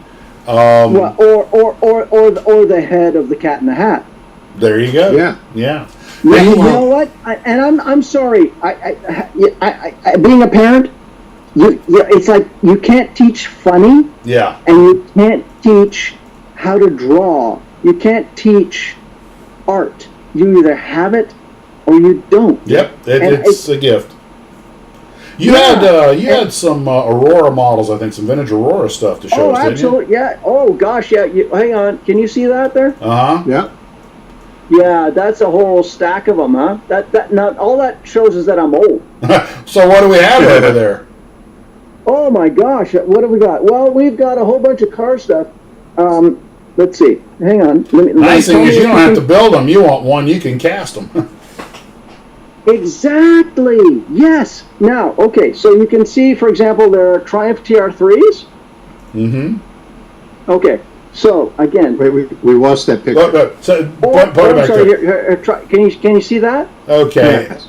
Oh, Tommy, Lotus, Bandai, Aurora. Put it on the big screen so we can see. Oh yeah, hold on, John. I'm gonna pin you okay, here. I'm gonna hold it there. Let me know how it's going. Okay. I got that Tommy Speedster. Yeah, I'm there afraid you go. to build it. Oh well, I made it. Oh, you're afraid to build it? Yeah. Okay, hold on. Okay, whoa. Okay, hold on. Let's go, Tommy. Yeah. Let's go, Tommy 356 Speedster. Let me just open this up for you, son. Because can you see in there? Yeah. Yeah. Okay. You see those 356s? Uh-huh. Yeah. Okay, so those are resin cast. Resin kit cast. From that kit, but they're resin cast as a slot car. Oh, okay. Hang on a minute. Let's see. Isn't this fun? Like, come on, the technology is so awesome. Isn't it awesome? Yes. Scratches that creative itch and gives you a toy that you want. Yeah. So okay. So I love 356s because they were sort of like the Miata of the 50s, and now they're so overpriced. So here is an actual Tommy kit. Can you see that? Turn a little more. A little to the left. Hold okay, on. hang on. Sorry. Hang on. Let me get sit down here. Can you see that? Yes. Yes. Okay, so I built this. This is a slot car. That's a Porsche, right? Yeah. Yeah, 1955 Porsche 356. Uh-huh. A full interior. Can you see that? Yes, it is. For the driver. Okay, now here's the really cool thing. The frunk opens up, so you can see. Hopefully you can see. Oh, hang on. You Give me turn a the second camera here. around. You turn the camera to your left. Okay, sorry. How's that? Okay, How's that better? There we Yeah, go. that's good. Yep. With the So you tire. can see With the spare tire. battery, the whole thing. Yeah, but it's a slot car. You manage to get the detail of a regular kit and still get a slot car. Right. I'd be afraid to put it on the track and crash it. Well, see, I raced for 20 years, and you want to talk about crashing? Can you see that front wing up there? I see the I don't think TV it's and the clear. air Hang on, conditioning. Where's the wing? I see you have an octopus in your basement. Hang on. So there you go. Oh yeah, that's the Canadian furnace. I don't know if you can see the. I don't know if you can see the wing hanging there. Yes. That's a. Oh, there. A little more. A little more. There. A little more. Turn to your left a little more. There it is. Him Okay. on full screen. We got Put it. him on full screen. I got Put him him on pinned, full so he's screen. the big screen. How do I go full screen? Pin. Remember to pin? I know I did pin it. Your big screen, but he wants you full screen. Oh, okay. View, mute, stop, chat, remove pin, spotlight, make host, co-host, rename, put in waiting room. No, it doesn't. I don't have but it's on the big screen. Okay, so those little pieces of aluminum was $1,000. Yeah. Jesus. Yeah, and that was because I hit a pylon at 80 miles an hour. I think it wasn't carbon fiber. Carbon fiber? Yeah, no kidding, eh? No kidding. No kidding. So, and I don't know if you can see here. Hang on, I'm going to pull this car up again. What is that So ad this is- behind your? What is that ad behind your head, hanging next to the license plates? Oh, it's a slot got car three track. Slot car Yeah, tracks Yep. on it. yeah, that was from Aurora. Okay. That was from Sears catalog Aurora. Oh, John, when you're done with the car, Steve and I were talking about something while you're waiting to sign on that's right up your alley about slot cars. But go ahead and finish your point. With the car. Okay, so you can see this is the Tommy. Mm-hmm. This is the Tommy kit. And yeah, you drive around the track. It's great. But to your point, you don't want to take an $80 Tommy kit and risk it, right? But you can make as So many what of do you those as you want. Yeah. So what do? Well, you get some schmuck from Canada to make a casting of it. And now here's what's really cool about the chemistry now is unreal. So you don't even have to paint these darn things. You can tint the resin, and then you can beat the crap out of it, and it doesn't scratch, and that's what it It's looks even like. better. How long does it Yeah. take you to make one of those? Oh, so the body casts in 20 minutes. But you got to have like a vacuum source to get all the bubbles out and everything, or something, or No. Here's the rule of thumb. You use a vacuum to make the molds because you want to remove as much air out of the silicone as possible because it's a two-part process. So you're mixing it like a cake batter. mm-hmm. So you want to take all the air out. So you vacuum the mold, but you actually cast under pressure to okay. pop the bubbles. And that's Okay. why I don't know if you can see that, but It's bubble It's a free. pretty- So it's like injection molding almost. correct. Kind of, in a yes, way, yes, yeah. yes. Absolutely right. Absolutely right. Yep. And so that is the car that I've made. And if I can open this up without breaking anything, I can show you that. The thing that. Hang on a minute. My apologies, folks. Hang on. Talk amongst yourselves here. Well, I was Oh, there we gonna go. talk here we go. Here we go. Yeah, I got it. Here we go. So believe it or not, I started to detail these because the weather's been too good in Canada. You see that yellow? Okay. That's the way it comes. That's the way it comes out of the mold. Okay. Yes. So you see how shiny it is? Uh-huh. And that is... That's no gloss coat? No, that's tinted resin. Huh. Yeah, you don't have to paint it. So the racer guys love this. The problem is, too many people want this, and if I wanted to, I could just be down here all day casting these damn things. Yeah. Well, So there's yellow. There's orange. I apologize. I didn't detail this, but that's the way it comes out of the mold. That's the McLaren version? Yeah, exactly. Yeah, papaya rules, which means nobody wins. Well, Steve and I were talking about something before you came on. I remember you did a video a few years back. You'd managed to acquire a beautiful monogram track. Yes. And he and I were debating who made the best track, and I know you were a big fan of the monogram track. As a kid, we had a lot of problems with the Aurora tracks, the clips breaking and everything, and getting connections. Well, that was HO versus 1/32 scale, yeah. Uh-huh. So again, there were always, the slot car hobby was really interesting. There were always the battle of the scales. And the great thing, as someone who would, or a parent who would buy something for Christmas morning, the HO was great because it didn't take up much space, it wasn't very expensive, and it placated the kids' desires. Uh-huh. But they got kind of bored with them after a while because all the cars were kind of the same. Once you get into 1/32 and 1/24 scale, the cars actually handle in different ways.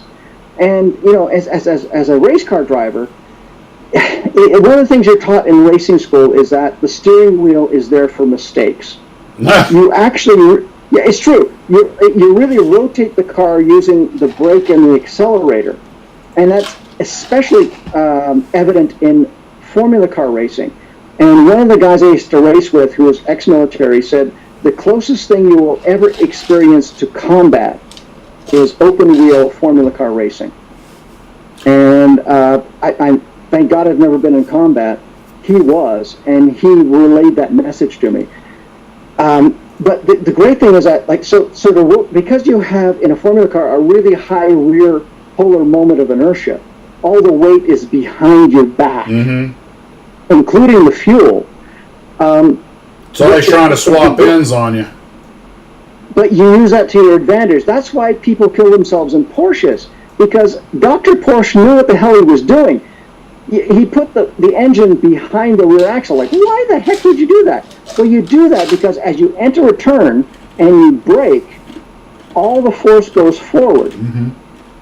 Right? So as you then turn into the apex and the outside wheel gets loaded, you get on the accelerator. So you maintain that portion of force on the accelerator. What happens with most people is that they get spooked, they lift their accelerator foot, the car unloads, and it swaps around, and if you're lucky, it doesn't hit a tree. Right. Which is why they make sure now you go to the Porsche driving experience when you buy your Porsche. Yes, in fact, one of my initial instructors at racing school, his name is Keith McIntosh, and he works for the Porsche Racing School in Canada. But it's counterintuitive. It's like going. Again, it's like countersteering. It feels wrong to hang a left when your car's going to the right, but yeah, or going through an off-camber turn, and people don't realize about camber. So if you're in like Daytona, it's a bank turn, so that's on camber. When you go into an off-camber turn, it's conical in shape. So when you go through an off-camber turn, the worst thing you can do is lift throttle. Worst thing you can do. And what's really interesting is once you get used to going through an off-camber turn with the throttle on, it's oh my gosh, it's paradigm shift. It makes heroin addiction look like a craving for something salty. Yeah, it's awesome, but it's so counterintuitive. so counterintuitive. You know, and never mind, then you get into these other aspects of flow state, and I was really, really blessed. I got to, you look him up online, Dr. Jacques Dallaire. He is a performance coach. And I got to have an impromptu session with him. I didn't know who he was. I was actually in the Andretti, I guess, paddock area, because that's when Hinch was still driving for Andretti. And I didn't know who this guy was. And we were just shooting the breeze. And he said, "Are you a race car driver?" And I said, "Yeah, kind of, sort of." And I told him what I did. And he said, "Well, how you doing?" I said, "I guess okay." And he basically convinced me. He goes, yeah, you're not trusting the car. Trust the car. But you'll never come close to the limit of the car. Just trust the car." And I took 1.5 to 2 seconds. If you watch this documentary I had done about my racing, and Brett Goodman, who was the owner-operator of the British Racing Academy, who was my instructor, said all of a sudden John was fast. Like, he was like as fast as I was. And we didn't know what the hell happened. Well, I didn't tell him. What happened was I actually talked to somebody who basically straightened my head out and said, "Hey, you dummy, like, you're okay." Like, and that's life. But it is such a parallel to actual life to actually realize that, you know what you're doing, it's okay. Like, don't question yourself, just do it. And that's the epitome of this hobby, Max. It's the epitome of what you do every day, every week, to show people that, yeah, I love building models, and look at what I'm doing. And you're doing it, and if it inspires someone else to start or to keep doing what they're doing, it's brilliant. And anyway, I'm getting maybe a little off on a tangent here. That's what we do here.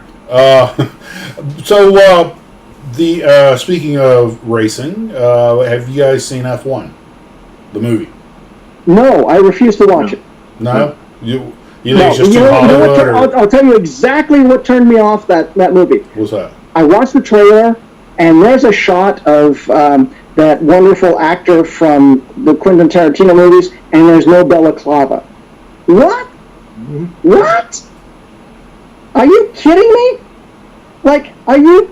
What? Mm-hmm. No. And why do they wear the balaclavas? So you don't die, so you don't look like Niki Lauda, who basically looked like he put his head in a blender. That's why.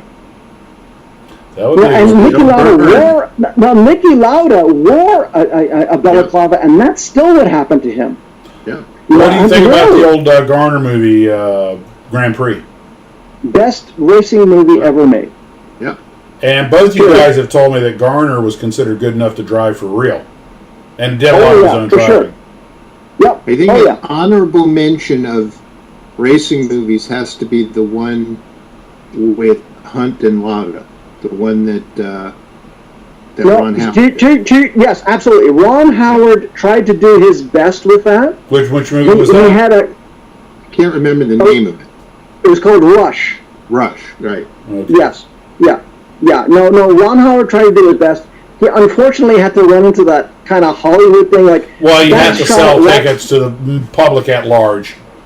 Well, the thing that kind of, everything was great until we went to Watkins Glen, and they kind of did a combination of Francois Césaire and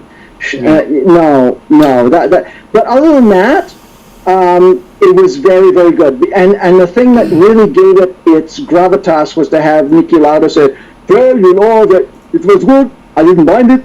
It's okay. It's good." Well, what do you think about? Did you ever see Snake and Mongoose? About Prudhomme and... I have to confess, I was never really into drag racing, and the simple reason was that what they taught you in racing school was that any idiot can go fast in a straight line. Okay. It's stab and steer. But I, from what I saw in the trailers, I never saw the whole movie, but it seemed like they weren't shy about showing Prudhomme for the kind of guy he is. Oh, he's he's not a pleasant individual. Mm-hmm. No, but even Heart Like a Wheel wasn't a bad movie. Was that the one about Shirley Muldowney?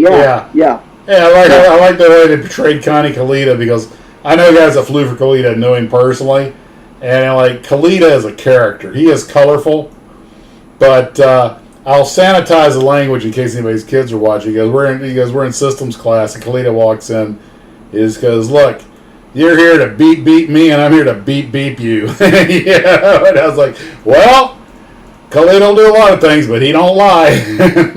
So, like, I've never flown an airplane, and the reason is because I've never gotten 2 dimensions down, so I'll be damned if I'll try 3. The thing about airplanes is usually there's not a lot to run into. Usually. But when I went to racing school, the first thing they did was they sat us all down and they said, okay, so you guys want to be racing drivers. That's great. Let's do a little test to see how well you'll do on the track. So we want you, I don't know if I've done this before, but I'll do it again. I want you to take your index fingers and I want you to point them up vertically. And so went like this. Yeah. Very good. Now I want you to take your index fingers. I can't do both because I'm holding the phone. And I want you to point them horizontally. Good. So you know the difference between vertical and horizontal. Mm-hmm. Excellent. So now I want to take your horizontal fingers, stick them in your ears, and see if they touch. Okay, and if they touch, you're a race car driver. Like Lloyd Bridges and Hot Shots. There's one course dumb bastard in the back desperately trying to stick his fingers in it. There's a race car driver. Remember Lloyd Bridges and Hot Shots when he goes, had my ears knocked out in Guadalupe, and he just puts he's doing with the bandana through his ears. Yep. Yeah, that guy would have won Indy. Yeah. Well, John, what are your favorite kit models? The cars. Oh my goodness! You know what? I have really oh gosh. So I started when I was building just models. I loved the Revell 55, 56, and 57 Chevys because they had all these wonderful working parts. They had working doors, hood, and trunk, and detailed stuff. And I could take figures. And I again, because you couldn't find these things as toys when I was a kid, you could actually there was some play value to them. And I know you have an issue with some play value with the monogram with the airplanes. Well, it came at a cost of detail. Oversized hinges and things. But as a kid, I loved them, but as an adult, I'm like, yeah, you got to file all that off if you want to, Absolutely, and then I discovered Tamiya.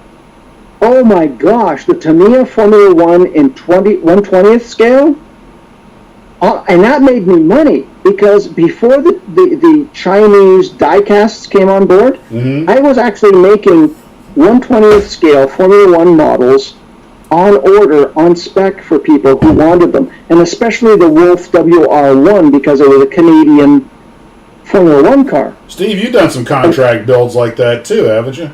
Yeah, and I have one left because my client said, well, that blue isn't quite right. It's like, what are you talking about? The Tamiya Wolf? Like, okay, fine, who cares? So I kept it.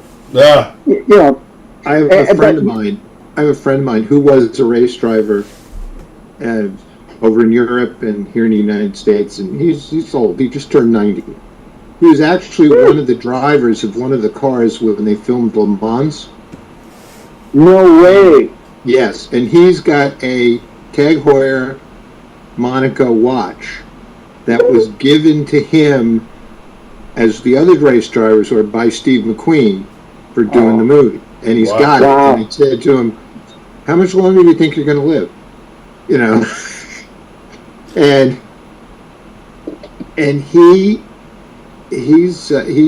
he's got a building that he built behind his house, and it's like a museum. Wow. And so I built probably 5 or 6 12-scale Tamiya Formula 1 cars for him. And I built the Matra for him, the one that was Jackie Stewart's. Yeah. And he took a picture of it and sent it to his friend in France, and the guy said, I got to have one. Mm-hmm. Well, I have no excuse. I live 2 hours away from the Garlitz Museum, and I haven't been there yet. Don Garlitz. Well, the great thing about Garlitz was that, I don't know anybody who's ever separated their retinas in a race car. Yeah. Or blown a foot off, Or blowing your foot off. But he's probably the biggest thing that happened to drag racing when he started putting the motors, back behind him and everything. And well, do you know how that worked? They tried before, and it would never work. He figured out when he was in the hospital when he had the accident that blew off most of his foot. that if you changed the steering ratio of the front end and made it slower, it would work. And that's what he did and made it work. Because what happened was they used a regular steering ratio, and then they would turn the wheel and the car would go, and the turns would be way too violent, and that's where they would crash. I've got you guys both pinned on the big screen. I'm on the little screen. I have to go refresh my drink, which is code for I got to pee.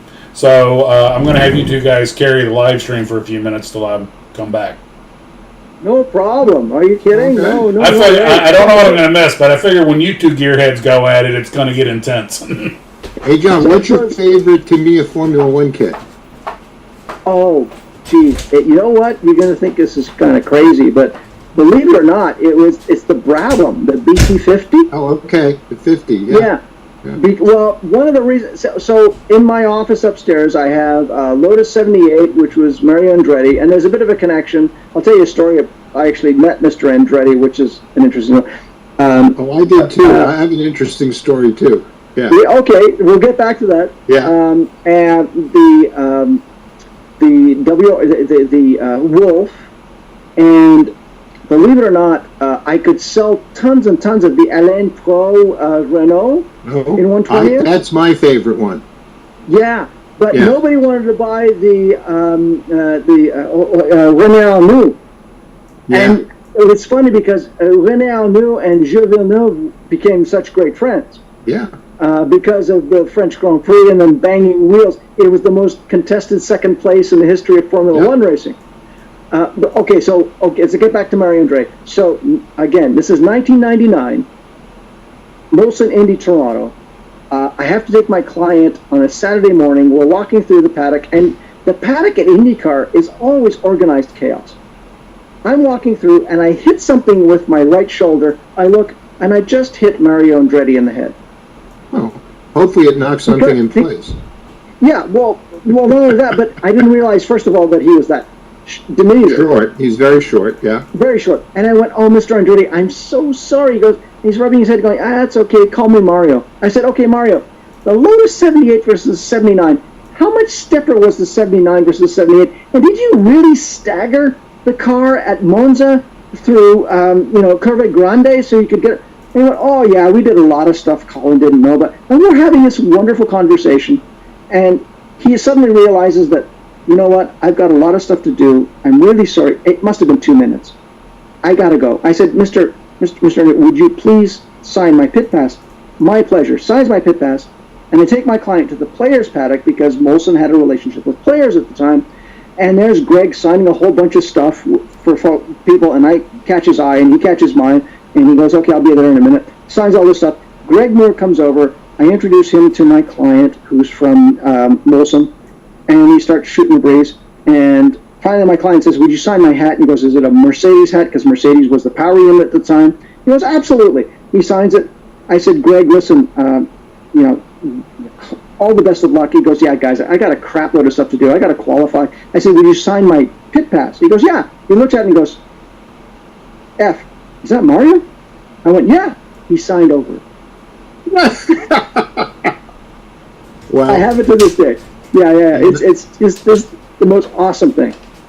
When I worked for Matchbox, and I guess it was about 77, and we decided to get into slot cars, which we did. So we were going to film a commercial, go on television. So they got Mario to do the commercial. So I go with the R&D guy to the studio where they're doing the commercial. We set the track up and make sure everything's running.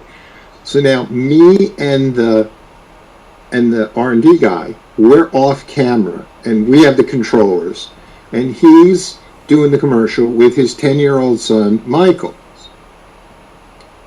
So we're doing the thing and it goes all day long. Okay, so now we're kind of done, and he was kind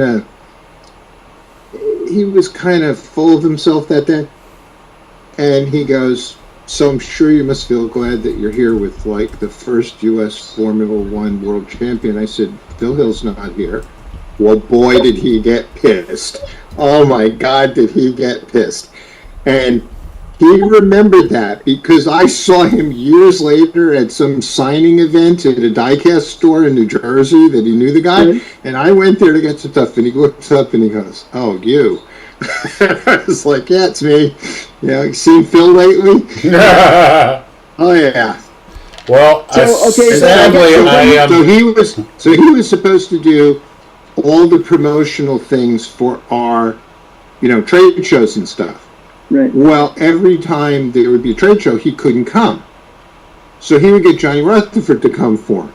Oh, jeez. So I became really good friends with Rutherford because he'd do all the shows. He was a nice guy. We'd get around. Let me tell you, that guy could drive a slot car better than anybody I ever knew. We would race with him. He'd kill us all. And I'd be like, how is this guy able to do this? But well, Steve, all the racers know slot cars. So here's a story. You know Ronnie Fellows, right?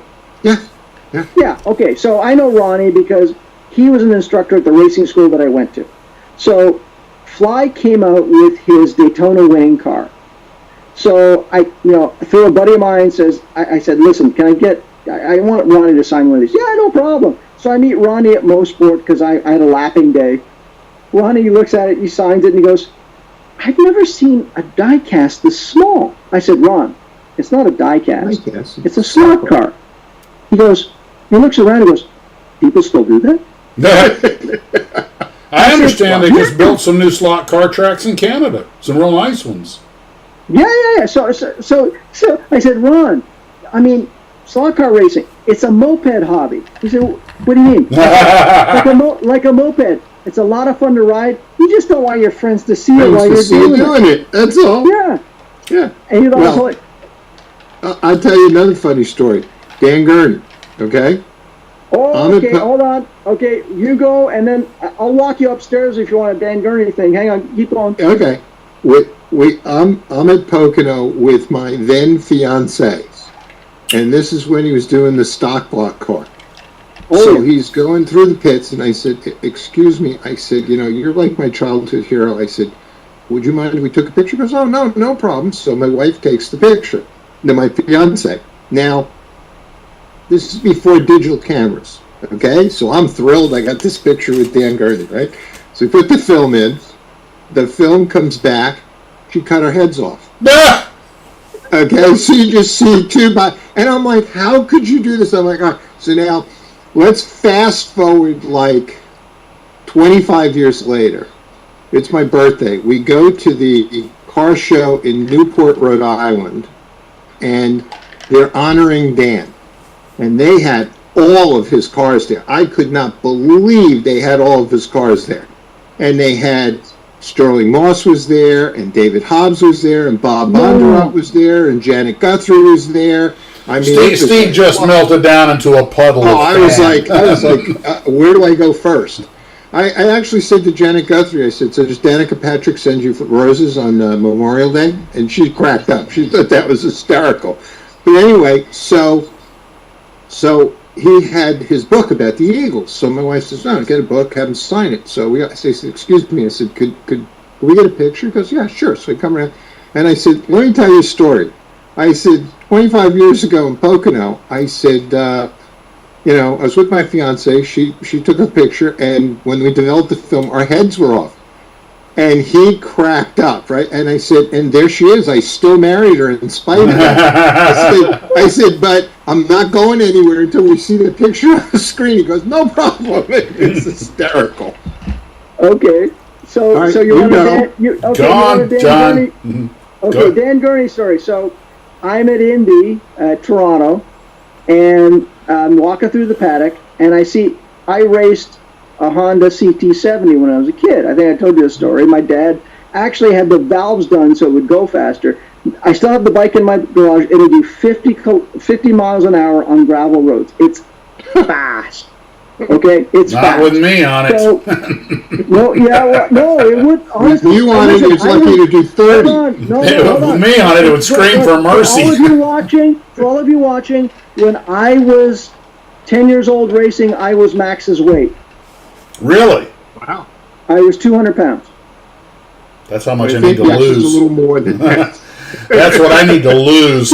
So anyway, so I would always take a video. This is 1997. I would take a video camera. I'm videotaping this Honda CT70 in the paddock, and it's, of course, the Eagle paddock. This guy walks up to me and goes, "You really like that bike, don't you?" I said, "Yeah." It's Dan Gurney. Now, the one thing I learned... Was it the Alligator? No. This is a Honda CT70. Instead of scooters, he had a Honda CT70. But the one thing I learned...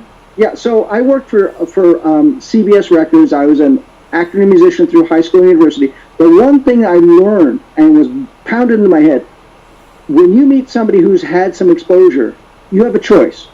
If you have a camera, you can be a fan. If you put the camera away, you got a chance of being a friend. Yeah. Right? So I shut my camera off. I said, "Mr. Gurney, how does it feel being the only American to ever win a Formula One race as an owner-constructor driver?" And he looked at me and went, "How old are you, son?" So we started having a real conversation. And this was the Saturday. And he said, "Listen, if you're really interested, come tomorrow for race day. I'll take you around. I'll show you what's going on here." I went, "That would be great." And I said, "Mr. Gurney, the gates don't open until like 9 o'clock. He goes, they'll let you in. Here, let me sign your ticket for you. Yeah. You show them this at the gate, they'll let you in." I said, "Thank you very much." Now, unbeknownst to me, the friend that I was with was taking pictures of this. Okay, hang on. I'm going to take you right now, okay, to my office. And so he said, you just show them this at the gate. They're going to let you in, not to worry. And so we started talking racing. We started talking about Eagles. He was just... He was a great guy. To call him a gentleman is an understatement. Yeah. Honest to gosh. He was just an incredible human being. And so, let me show you here. Hopefully you can see this. I'm in my office now. Can you see that? Yep. Move it a little more for the reflection. Other way. There you go. That's good. That's good. You So move in that's on it a little. So you got your ticket and you got your pictures. Yeah. So, okay, so I... Oh, shit. What? What? What? Can you still see me? Yeah. Yeah. Yeah. Okay. Now you're horizontal. I mean vertical. You're sideways. I'm dizzy. I knew I shouldn't have switched to tequila. There you go. You're okay now. You're good. Am I okay now? There you go. Hang on. It's got you in the up-down mode, the portrait mode. There we go. Now you're back to normal. There we go. Okay. So you can see that, yeah? Yeah. Yep. Okay. So I show up Sunday race day at the track, 7 o'clock in the morning. I get in. They let me in. I go over to the Eagle paddock, and there's Dan Gurney with Dan Sullivan, who's got his ABC jacket on because Dan Sullivan's doing the race. Dan Gurney, pardon my language, says, "John, I'm so sorry. I got to do shit with this guy." You know what? There's bagels, coffee, help yourself, make yourself at home, and I'll see you next year. Well, that was the last year he had a team. Yeah. But, talk about class, talk about just a great human being. Oh, he's a wonderful person. Oh, my gosh. Now, here's a slot car connection. The artwork on that Eagle was done by a man named Philippe de L'Espinay, who's a huge slot car guy in California. Yeah. Who actually worked for Heller. He worked for Cox. The connections here are incredible. And I got to know Philippe a little bit. And when I had Molson Sports Entertainment as a client, he introduced me indirectly to Oriol Servia. And I think that Philippe still holds the record at Riverside for, I can't remember the displacement of motorcycles for the lap record. And Philippe, first of all, if you're a motorcycle racer, like when I was going through racing school, if you went off the track, you got reprimanded, there's no big deal. When the racing school for motorcycles went off the track, an ambulance came out. That's the difference. Yeah. So I got to meet Oriol through Philippe, which was absolutely marvelous. And Oriol says, "Oh, you know Philippe?" I said, Yeah, indirectly. He goes, yeah, he's crazy. It's just phenomenal. But Mr. Gurney was just. He was a gentleman and a great human being and a good racer. And I didn't have, thankfully, in retrospect, I really wanted to talk to him about Jim Clark, because Jim Clark was my racing hero. I got to meet Dan Gurney, and I got to meet Sir Jackie Stewart. Sir Jackie Stewart signed his autobiography for me. And, the one thing I learned I read Clark's book so many times, and it always screwed up people in racing when I raced with them, because I would always brake early. And that's what Jim Clark would do. Jim Clark would brake early, get on the accelerator before everyone else, and go through a turn. And it works in racing. It doesn't work in qualifying. But I'm so glad I didn't talk to him about that, because I understand Mr. Gurney was really, really emotional about talking about Jim Clark. Well, everybody's been through some sort of, when you're in a high-speed sport like that, you're going to lose people. Things are going to happen. And people, I think one of the problems a lot of fans have is they don't see these as people. They almost become institutions. And you tend to forget that no matter how famous or rich or whatever the person is or good at their job, they're a human being with feelings like the rest of us. And it's something like that. And they're constantly hounded by it, because it's the kind of thing people always want to hear about over and over and over again. A lot of war heroes and stuff. And to show the humanity, I remember there was a great article about Dan Gurney talking about how he was driving in the French Grand Prix one year, and he really had to go to the bathroom, and he found that he just couldn't relieve himself in the car. No, the bladder won't release. I've had that happen. I've had that happen in small planes when I'd be like, man, I've really had to pee. I'm like, I'll just get an air sick sack, or hell, I'll just wet my pants. And your body, nope. It'll come out your nose before it comes out the other end. And that I've had that very thing happen. I ran out of whiskey, so I converted over to tequila, and that's not going to end well. Look at that! There you go. There's the eagle right there. Yeah. Hold on. Steve, well, my favorite driving sim, Stephen, is Grand Prix Legends. Yep. Oh, you can put it back up, Steve. I got you on a bigger screen now. Pull it back some. Back. Keep coming back. It's not seeing it. Keep coming back. Keep. Up.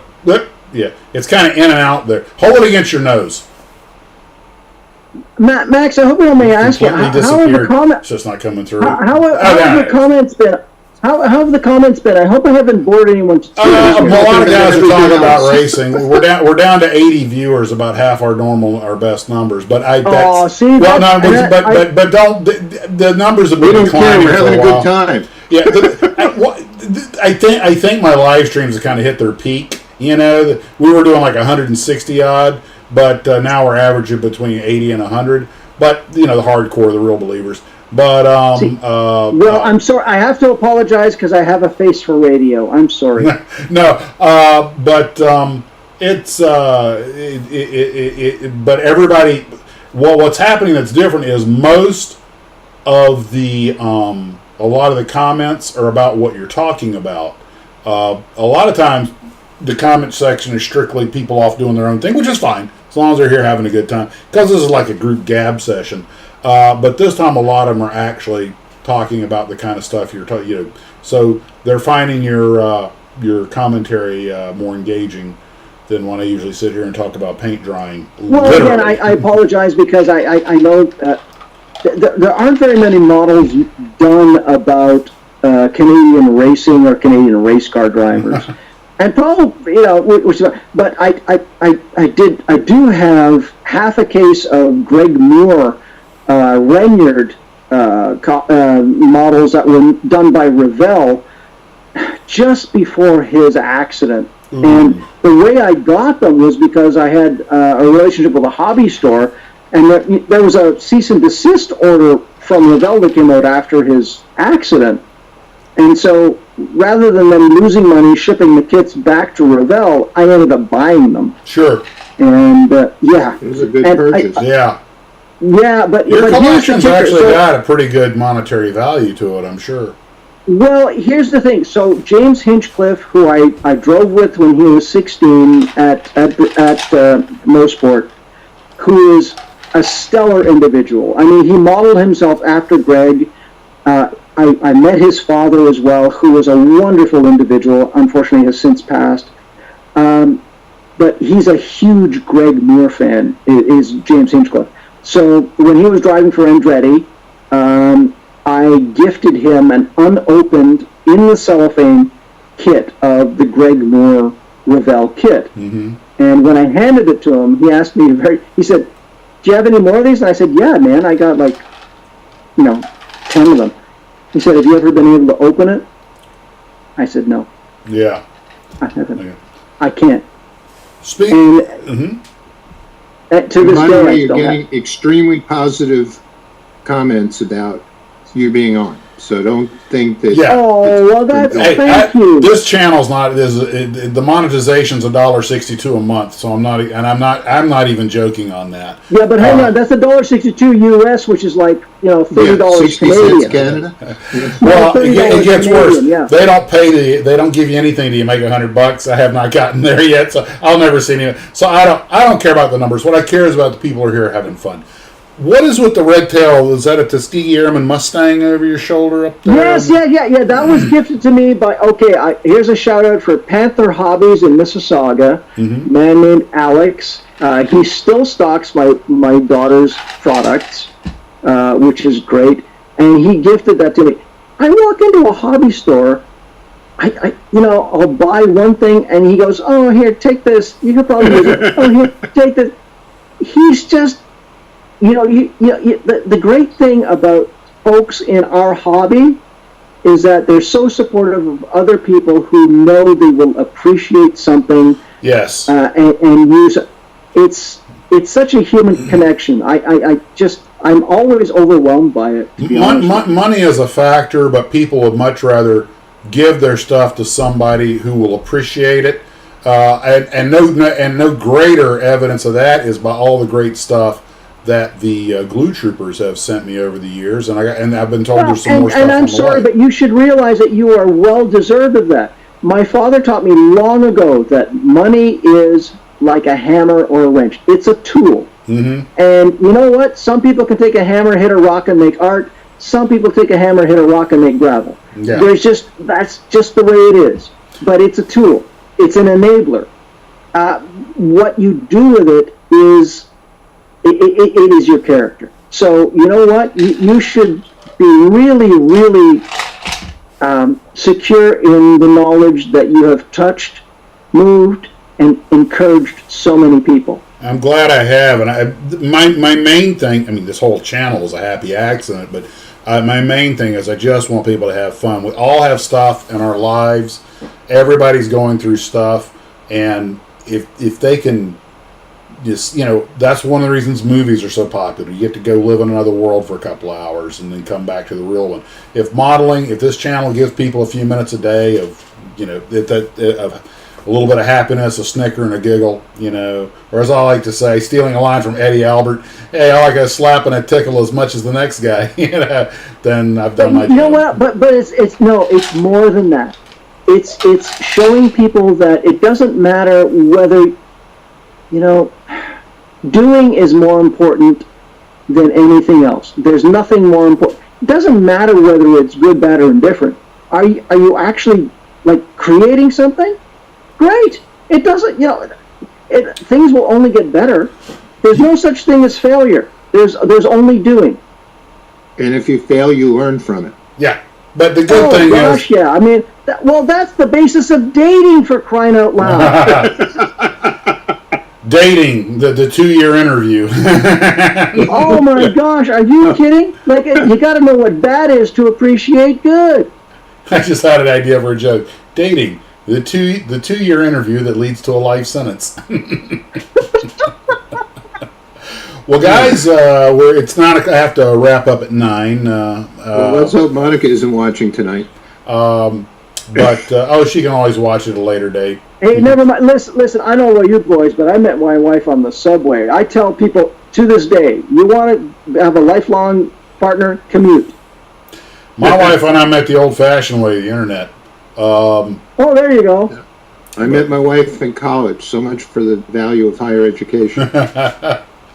But before we run off, though,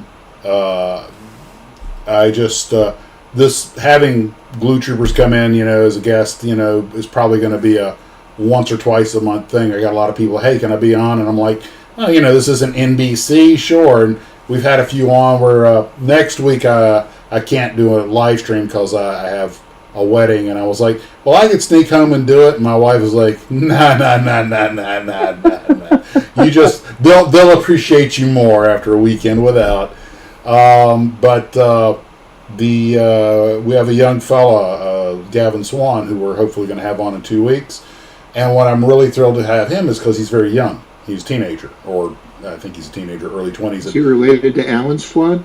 Not that I know of. But the point is I try to encourage, like all of us do, young people because they're the future of any, actually, endeavor.